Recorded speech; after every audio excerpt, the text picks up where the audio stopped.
Perfect.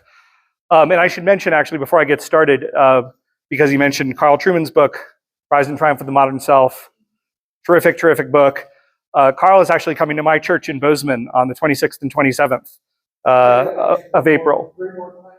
26th and 27th of April in Bozeman at Trinity Church. He'll be there, and actually the guy who wrote the introduction to that book, my tenuous connection to greatness on this, Rod Dreher, also provided a very kind endorsement of my book.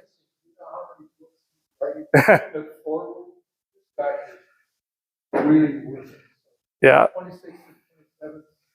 Yeah, in Bozeman at Trinity Church, and it's something my church is putting on, but everybody's welcome. So that's terrific. Well, thank you, and it's a pleasure to be out here, and really appreciate everybody coming out. What I'm going to start off doing tonight is just kind of giving an overview of my book. It's not going to be a book talk, because I think that'll just kind of be boring, but I'm going to kind of give you an overview of the things I talk about in the book, and why it's important. So let's see. So who am I? We touched on this just a little bit. I'm a senior fellow at the Claremont Institute. I'm author of The Unprotected Class. By the way, some of you came up earlier. A couple of you seem to already have gotten into reading it, which is impressive. By the way, I should mention, you guys are the first people in the world to have this book. My publisher doesn't even have it yet. These were shipped here directly from the printer. It does not actually get officially published until the 23rd of April. And so there's sort of two good things about that. At first, you guys are the first people in the world who will actually be seeing this, other than the people who kind of read draft copies and were kind enough to provide their endorsements. Secondly, everything that I'm presenting tonight, I'm going to let you in on a little bit of a secret of how people in my business kind of work, which is you sort of, you have some presentations that you do, and you go around and you give different versions of those presentations. You modify them a little bit for whatever audience you're in front of, but you kind of got your shtick, as it were. So this is all new. So I put everything here together for this. I will, of course, be modifying this in the future as I speak to other audiences. So the good news for you guys is that you guys are the first people to hear this. The other news, of course, is that there'll be some bumps in the road. So just do bear with me while we do that.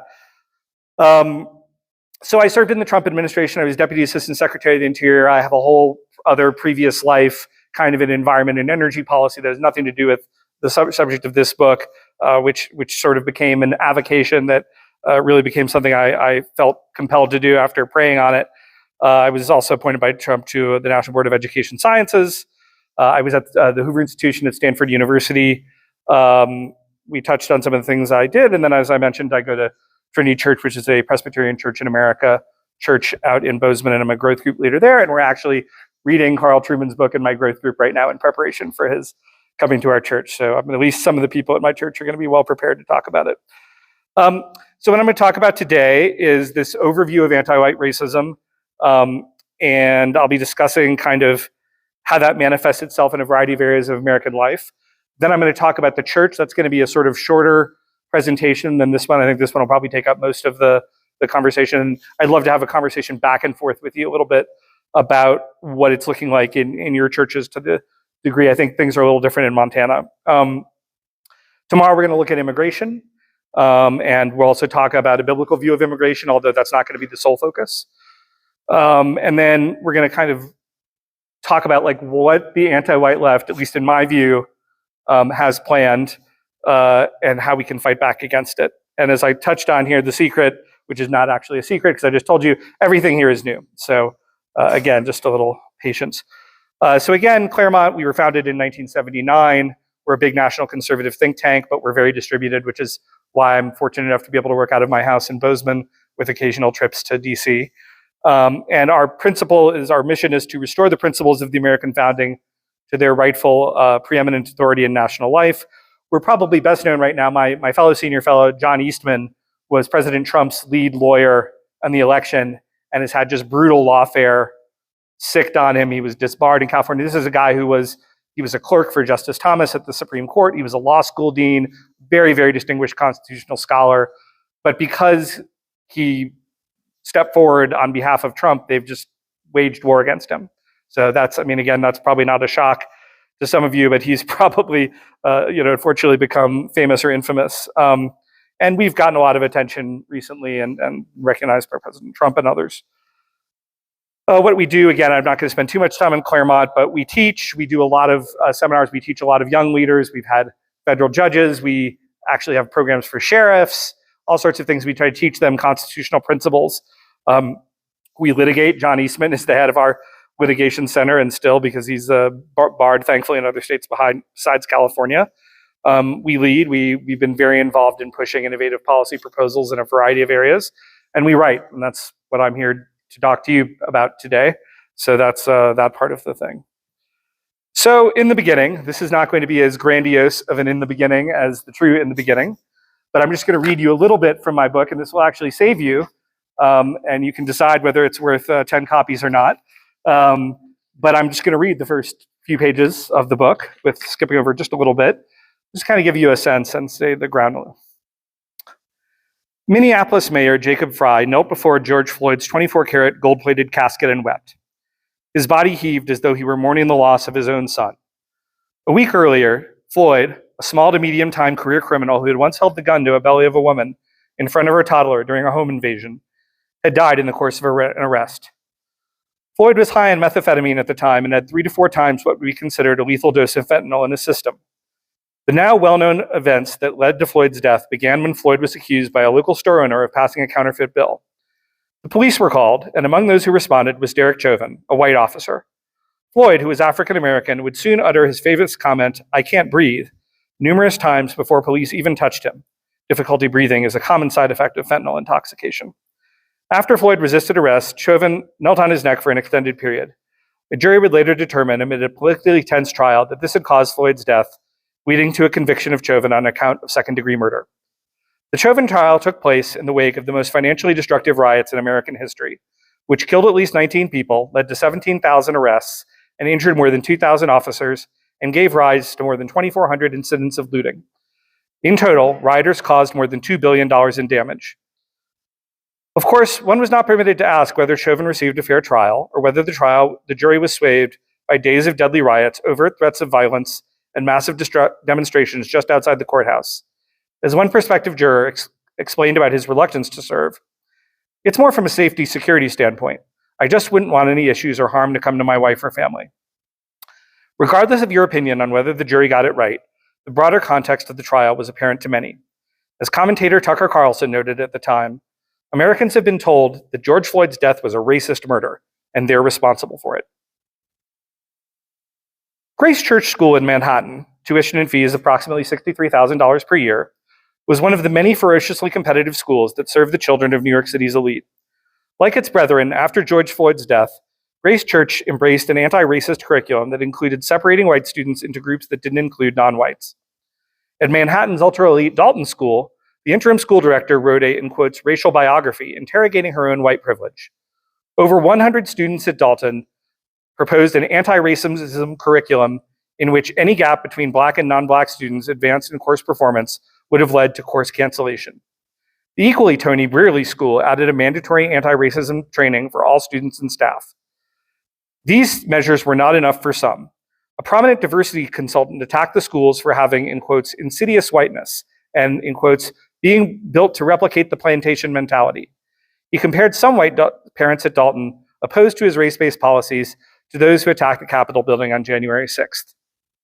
As the head of Grace Church School put it in a secretly recorded conversation in 2021, "We're demonizing white people for even being born. We're using language that makes them feel less than others, and for nothing that they are personally responsible for." Despite this, policies have not changed, and in fact, most elite schools have doubled down on their anti-white rhetoric. Examinations of the class privilege of those parents who can afford to shell out $60,000 plus per year for school tuition are somewhat more difficult to come by. The George Floyd trial and anti-racism curricula in our schools are very different issues, but they are tied together by a common thread: the stigmatization of white Americans and, in quotes, whiteness in the service of justifying blatant racial discrimination. White Americans are increasingly second-class citizens in a country their ancestors founded and in which, until recently, they were the overwhelming majority of the population. We've come a long way from the days in which we were securing the blessings of liberty for ourselves and our posterity, as the preamble to the Constitution put it. How did we get here? How did the civil rights revolution, begun with largely sincere intentions, run so badly off the rails? How can we correct course? And why is it necessary to do so? It is to these questions that this book is dedicated. So that's kind of an overview of what you'll kind of get if you read the book. I skipped over a little bit of the detail on Floyd, but that kind of sets up the whole talk nicely, hopefully. This was touched on a little bit when Dick was making his introductory remarks about my reluctance to write this book. And it was a little bit between Exodus 4 and the book of Jonah, without making any personal comparisons to myself and any of the heroes there. Exodus 4, as many of you know, is when Moses is arguing with God about how he really doesn't want to lead the Israelites. And finally, God just says, shut up, you're going to do it. That was not the exact verse, by the way. But and when he says that he's not eloquent enough, he says, well, you know, I'm going to make your brother Aaron do it. Similarly, the book of Jonah, God tells Jonah that he needs to go to Nineveh and tell them to mend their ways. Jonah, of course, defies that. The kind of parallel in my life was that I went to the Trump administration thinking I could just do the work that I was expert in and sort of leave some of these issues that had been preoccupying me behind. And in fact, the left and the media, you know, proceeded to, in very prominent ways, make sure that I had to talk about these issues that had nothing to do with my job. And so that, metaphorically for me, was my time that I tried to avoid going to Nineveh. That was the big fish that swallowed me and spit me back out. And once I left the administration, when the Trump administration ended, I realized that after a lot of prayer that even though I felt like there were people who were more eloquent of speech, et cetera, who could write this book, that God was calling me in whatever small way to do this. And so that's why I wrote it. So why did I need to go to Nineveh? This graph is kind of useful. So in 1965, there was a really big immigration bill called Hart-Celler. And essentially everything that we have in contemporary immigration policy is a result of the Hart-Celler bill. That totally transformed the demographics of the United States. And I'm just kind of giving you a sense. In 1960, the Hispanic population of the United States is a few million, and 80% of them were US born. Many of them had actually been here for hundreds of years, and in some cases predating the United States. And if you know, places like San Antonio and the Californias and Southern California. Asian American population, again, really, really tiny. The Black immigrant population did not get lifted off that graph. It was just so small you can't even see it. And now you have 63 million or so Hispanics. You have 25 million or so Asian Americans, and even a Black immigrant population of several million, which has grown a lot. So I'm going to talk about that more when I talk about the immigration slide. But essentially, America is in the midst of a vast demographic transformation.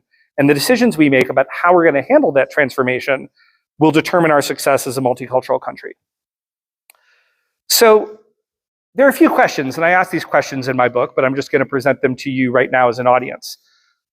What happens when those who are largely, the group kind of largely responsible for building American society, for better and worse, okay, and its institutions, goes from a dominant position, which white Americans had traditionally had in the United States, to just being one group among many, and a legally and culturally disfavored group at that?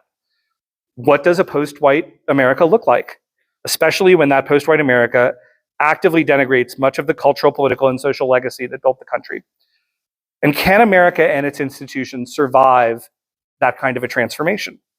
And how do we avoid, ultimately, the civil strife that has happened in so many other multi-ethnic countries around the world? It's just been an epidemic. I mean, kind of everywhere. It's not universal, but it's very frequent. So how do we avoid that here?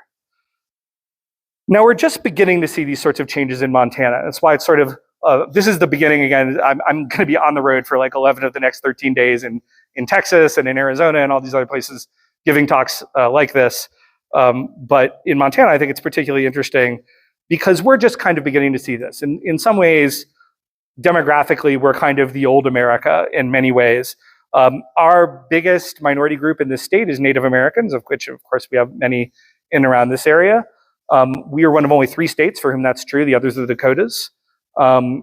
We have, I think, the 49th or 50th out of 50 states in percentage of Asian Americans and African Americans, and we have a bigger but still pretty small Hispanic population. So and a multiracial population. So we're diversifying. I mean, we're more diverse than Montana was 40, 50 years ago, but still in many ways, like our demographics are a little bit like America before Hart-Celler.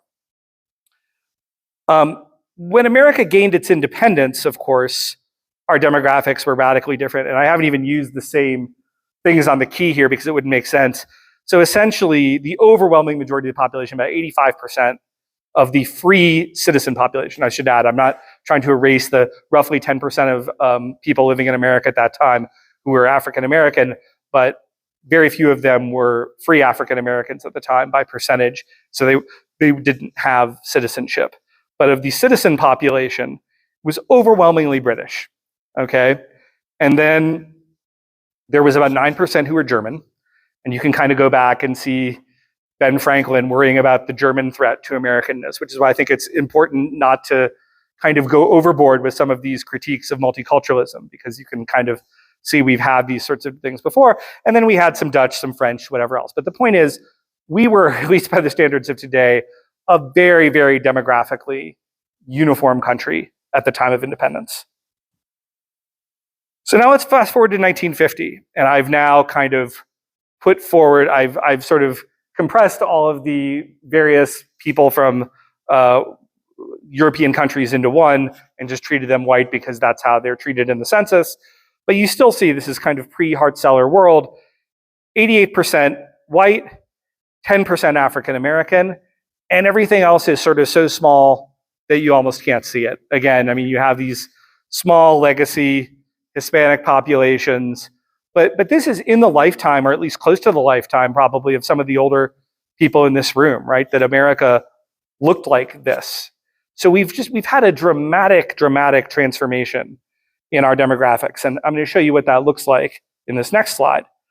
So here we are today. This is what US demographics look like today. We're about 58% white non-Hispanic. We are 19% Hispanic, about 13.5% African American. The Hispanic population has continued to grow. The African American population has grown slightly, but is relatively stable. Asian American population is about 6% and has grown a lot. The multiracial population is still small, but that's actually the one that has grown the most. The average age of multiracial Americans are less than 21 years old.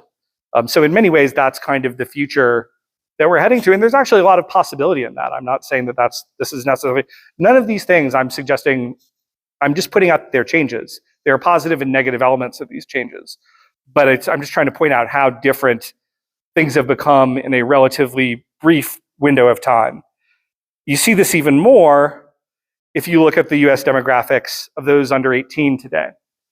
So when you look at under 18, it's actually, we're already a minority white non-Hispanic country. I think it's like 48 or 49%. Hispanics are near a quarter. You see the multiracial American, I think, is like roughly 6%, which is similar to the Asian American percentage. And then you have Native Americans. The population, by the way, is also, of that, as a percentage of population, has gone up like 10x since the 1970s. That does not indicate, by the way, a huge fertility explosion among Native Americans. It's because it's become both formally and informally more advantageous to identify yourself as Native American if you have some Native American ancestry.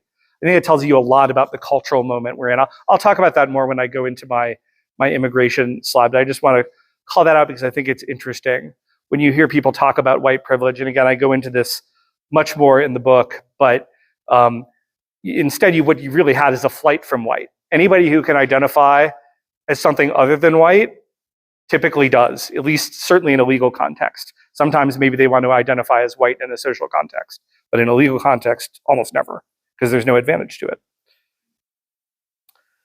So I'm now going to give an outline of my argument here a little bit, and I'm going to go through kind of chapter by chapter some of the things that the book talks about. I'm going to leave off the church and the immigration chapters because I'm going to be talking about the church next. I'm going to talk about the church just Anyway, I'll just that's kind of how I do it. But most of the other subjects here I'm going to kind of cover. So first of all, what are protected classes? I called my book The Unprotected Class. This was not my choice of title. Those of you if you ever published a book, things like titles and covers are a subject of constant negotiation with your publisher. I had wanted to call my book title "It's Okay to Be White." That was a little too spicy. Actually, the editorial staff got behind that. They were like, "Okay, we could do that." And then the people who wanted to sell my book to Costco said, "No, no, you can't do that, Jeremy. Sorry." So we went with this more academic title, which I do talk about, and it's called The Unprotected Class. So if you have a familiarity with civil rights law in the United States, there's a concept called protected classes within it. And I've sort of listed here what some of those protected classes are. Race, this is not comprehensive, by the way, there's a lot, but race, age, disability, religion, color, sex, sexual orientation. You cannot discriminate against anybody because of their status in a protected class.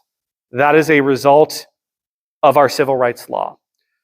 Now, in theory, this actually applies to whites as well. But in practice, it almost never does. And in fact, so in theory, you can't discriminate against white people for being white. In practice, and I show this again and again in my book, but you don't even need to read the book for that, because if you just have your eyes open, everything from job opportunities to how affirmative action was done in school, the Supreme Court just ruled on that. I can talk a little bit later about why I don't think that will be as effective as we might hope it would be. But there's just blatant anti-white discrimination that is going on. What is interesting and what has started to happen, Stephen Miller, who ran the Domestic Policy Council under President Trump, when he left, he started a group called America First Legal and has done really fantastic work. I think it's really the best group that's come out of the Trump administration. They're not the only people who've done this, but they have been the most effective group at actually identifying just like blatantly illegal and unconstitutional anti-white discrimination that's been going on in plain sight of everybody, and nobody's been doing anything about it, and suing. And what's happening is they're going to win. In fact, they've already won some of these because there's really no argument on the merits. I mean, it's like you can't do that, but they've been doing it, and white people have kind of been allowing them to do it. So in theory, again, whites are a protected class, but in practice, they're sort of an unprotected class. So I talk a lot about the history of civil rights law, and in this book, you can get a little bit too much into that. There's some other people who've touched around this. Nobody's written as directly on this subject as I have, but there are people who've written around this subject recently. And a lot of them, I think, correctly point to the centrality of our civil rights laws in enabling the sort of environment that we're in today. I think you can go too far with that type of argument, in that I think if you eliminated every single civil rights law in this country, you would still have a lot of the same formal and informal dynamics going on. I think they're kind of baked into the cake at this point. But I do think it's true that there are plenty of these things that do happen as a result of these civil rights laws. So the first prominent one is the Civil Rights Act of 1964. This was the most heavily contested Civil Rights Act. In practice, it did a lot of really good things, at least in the short term, that are really hard to argue against. I mean, there were clear legal disabilities, particularly against African Americans, but not exclusively, that were going on that should have just been illegal. And so this was an attempt to use a fairly blunt instrument to make them illegal, whether those be around voting or public accommodations or what have you. So that was a bitterly contested law, particularly among Southern senators who did not like that idea, but it was passed, and that was a really transformative thing. And in fact, so much so that a Claremont colleague of mine, who's sort of written a book about this, kind of calls it America's second constitution. And I don't think that that's an exaggeration. Then under President George H.W. Bush, we got the Civil Rights Law of 1991. And this, again, I don't want to get too into the nerdy weeds of what this looks like, but what it did is it gave a lot more teeth to the Civil Rights Act of 1964. It made it much easier to move things into favorable court jurisdictions, to get jury trials for discrimination, to do a variety of things that essentially, in my view, were not necessary and kind of put too much onus, made it too easy to claim discrimination where no discrimination really was going on, and as a result kind of led to a bunch of unintended consequences. So before the Civil Rights Act of 1991, and partially something it was in reaction to, was a case called Griggs versus Duke Power. And that happened in 1971. I've written on Griggs extensively. I mentioned a little bit in the book. Griggs was one of the most important Supreme Court cases that ever happened. I mean, it's not quite at the level of Roe v. Wade, but it was almost at that level. And yet everybody knew Roe v. Wade. Nobody knows Griggs, unless you're like an academic or something. Griggs did something that the people, when they passed the Civil Rights Act, promised that you wouldn't do. If you go back to the legislative debates around the Civil Rights Act, various people raised objections, and the people who were trying to get it passed said, oh, no, we'd never do that. And I actually think some of them, maybe even most of them, were saying that in good faith. But 7 years later, kind of due to the kind of internal logic of government, in fact, we were doing just that. And so Griggs versus Duke Power established a concept called disparate impact. And what disparate impact basically does is if you have a hiring process, Duke Power was actually I grew up in North Carolina. Duke Power was my power company growing up. They had a hiring process, and there was no racial bias alleged intentionally in that hiring process. But what they did show, the plaintiffs in this case, was that the hiring process led to it being much more likely that a white person would be hired. Okay? And so the issue at stake in Griggs versus Duke Power is if you had a reasonable job application or something similar in which it could be shown that no discrimination was alleged, but you didn't come out with a roughly perfectly proportional outcome by race, could the employer be held liable?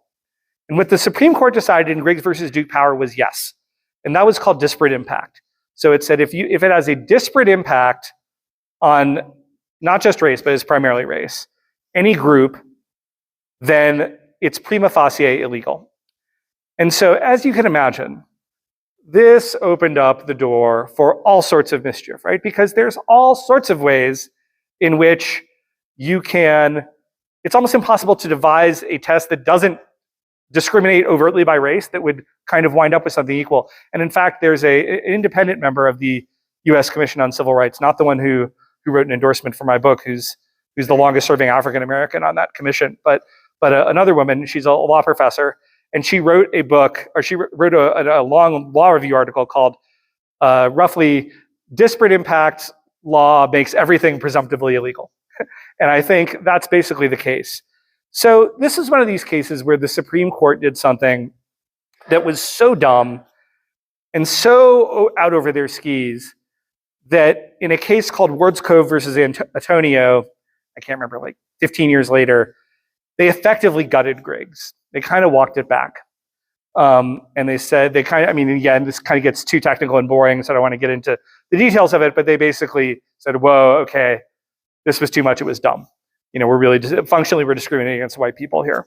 The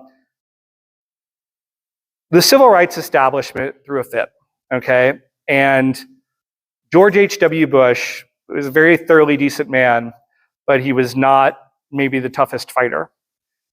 And in the context of, and the media is screaming at you, and we didn't have the internet to fight back. And so, again, long story short, there was a bunch of negotiations back and forth, but the Bush administration caved and basically rewrote Griggs versus Duke Power effectively back into our legal statutes as part of a compromise bill. So that's had all sorts of effect. And you don't even necessarily realize it when you're applying for a job or whatever else, but companies are doing all sorts of things to avoid having disparate impact lawsuits. So in addition, we've had the growth of the administrative state. And the growth of the administrative state has ensured that the administrative state's the bureaucracy, it's just another word for the bureaucracy. And they've made all sorts of rules because they're experts. I can tell you, I had 10,000 people working under me at the Department of Interior, and probably 9,995 of them were trying to undermine me. So they can do all sorts of things, and they did. And that's partially because the civil rights bureaucracy has been totally captured by the radical left in this country. Okay, so they just do what they want, and they're sort of extremist left when the Democrats are running things, and they're only far left when the Republicans are running things. And that's kind of the thing. And even when you have a really good commissioner of civil rights, like the gentleman who endorsed my book, who's been there for years as a Republican and fights on these issues, there's only limits to what they can do. So how does this manifest itself? We have employment discrimination. We have discrimination in college admissions. In theory, this has been eliminated by this recent Supreme Court decision that said that's illegal. I think we can look at what happened in California, which declared this sort of thing illegal years ago. It will do some things, but I think it will largely, unfortunately, just be ignored unless we have a really strong government to fight back against it. But beyond that, there's a lot of informal types of discrimination. So in terms of a critique of the civil rights, I don't want to relitigate the Civil Rights Act. I think it did a lot of things that were necessary at the time. But I just point out that there's as much time between where we are today and when the Civil Rights Act passed as between them and the Wright brothers. So I think we just have a different set of challenges that we're facing in America today, and that this law, as written, doesn't really address those problems very well. So now I'm going to get into some of the subjects. I'm just going to go through these quickly so that we have some time to talk. So on crime, again, there's this sort of, I spend a lot of time on this, there's these huge mythical statistics about white on black crime and whatever, but just to be really clear, whites are overwhelmingly, not just with respect to African Americans, but with respect to every other group except for Asian Americans, which the numbers are just really small in both directions.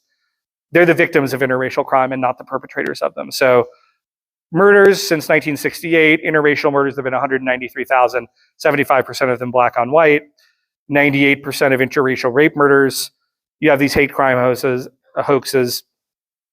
We saw what happened with Kyle Rittenhouse in Kenosha, where he was accused, including by a member of Congress, without any evidence at all, of sort of being a white supremacist because he shot a bunch of white guys, thankfully for him, I think, which is why he was ultimately acquitted, who were all convicted felons multiple times, defending himself. And meanwhile, you kind of also had the Trayvon Martin case, for those of you who remember back that far. I think that was really the thing that in 2013 started the original Black Lives Matter movement. The rarity of police killings of unarmed African Americans, if you ask liberals to estimate how often that happens, it's thousands of times per year. The true number is about 10 to 12 per year, okay, which given the number of people in both of those categories is really small. We have what's called the hunt for the great white defendant. This is a phrase from Tom Wolfe. If any of you ever read the book Bonfire of the Vanities, to me, Wolfe was probably the greatest conservative writer of the second half of the 20th century. Would highly recommend you read that or one of his other books. But he kind of talked about this idea of these prosecutors always looking for like this wealthy white defendant they could go after because it was a lot sexier than saying, hey, you know, I'm going after a Hispanic guy who's committed a crime. And so essentially a lot of this, whites are a victim, in my view, of effectively what's called a blood libel. You know, they're being blamed for a bunch of interracial crime and incitement, and Trump also did that with, you saw a lot of the interracial violence against Asian Americans in the wake of COVID. It was blamed on Trump having said Kung flu or whatever. But literally, I mean, but if you, and this was by prominent members of the Asian American community, but if you look at what was happening, it was just a continuation of the same old African American on Asian American violence that had been epidemic before then and just increased. But white people were blamed for it. Real estate, so I talk about white flight. This is probably the most provocative chapter of the book, I think, for people who read it carefully. I kind of argue this is the only form of ethnic cleansing for which the victims were blamed. So in other words, and this is true of my family. I mean, my family's from industrial cities in the Midwest. They essentially had to leave their homes and communities, not because they had some huge racial animus, but because it became completely unsafe physically, with crime, with violence in schools, with everything else. And again, I document that a lot. It also, by the way, I mean, it drove out the minority middle class. You began to see some of the same things, particularly in the Detroit area, cities like Southfield. The African-American middle class, as things got really violent there, they just left, right? So I talk a little bit about blockbusting, which is sort of some of the things that happened. and then the kind of brutal crime regime that happened for those who left behind. And I talk about Biden and forced busing. And again, for some of you who are older, this was a live issue. I was actually bused. I didn't know that when I was a kid, but I was to a school for racial balancing. Interestingly enough, Joe Biden in the 1970s, the thing he was known for most was his opposition to forced school integration through busing.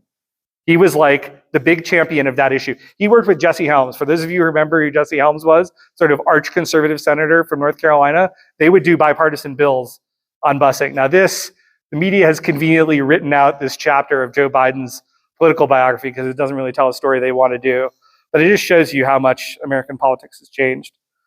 So I talk about schools and interracial violence in schools, and again, whites overwhelmingly the victim of that, and I have lots of data on that. Poor educational outcomes falsely blamed on lack of funding. Montana is a classic example of that. I mean, my school district in Bozeman, which is probably, I have 5 kids in school, probably one of the best funded districts in the state, I would imagine. I think we're slightly under the national average and like a third of what a kid in Harlem would be getting. So there's a notion that like poor minority students, their schools are not being funded, and that's why they're not good. That's just not true when you look at the data. I note that it's not a coincidence that the Supreme Court case that knocked down affirmative action at last was brought on behalf of Asian American students rather than white students. That suggested that the attorneys, and I think correctly, decided that to appeal to an all-white conservative Supreme Court block, the thing that would appeal to them more than having a white defendant would be to have an Asian American defendant. And that tells you a lot about racial dynamics today. Just to give you a sense of like how extreme the discrimination is, the SAT gap between an admitted white and black student at a place like Harvard, or sorry, the University of North Carolina, which was the second plaintiff, was the equivalent SAT gap, or ACT as we'd have here, between a student who got into Harvard and one who went to Ohio State. So there are huge, huge gaps, huge levels of discrimination. We've had the erasure of history. I'm trying to move quickly here because I've been threatened to not leave, kind of end too late. We've had more than 140 monuments come down of various types. Confederate ones have gotten most of the attention, but in no means has it been exclusively this. You see again here the vanguard, Thomas Jefferson, rather an important person in American history, with, I would argue, a pretty good legacy, had his statue removed from New York City Hall after 187 years. So we had Columbus statues. I'm not going to have time to get into the Marsha P. Johnson thing. You can buy the book and read it. Monticello and Montpelier. Montpelier is James Madison's home in Virginia. I kind of document like what it's like to take a tour of these homes now, in which basically the people who live there, James Madison and Thomas Jefferson, kind of important people in American history, are basically vilified throughout the tour that you take. So we also kind of erase just how white America was in history to kind of match our multicultural ideology. And again, I kind of go into statistically, you know, in 1950 or something, 19 states were 98% white. So it's not that other people were being erased. It was just that like that really was the history, you know, for better and worse.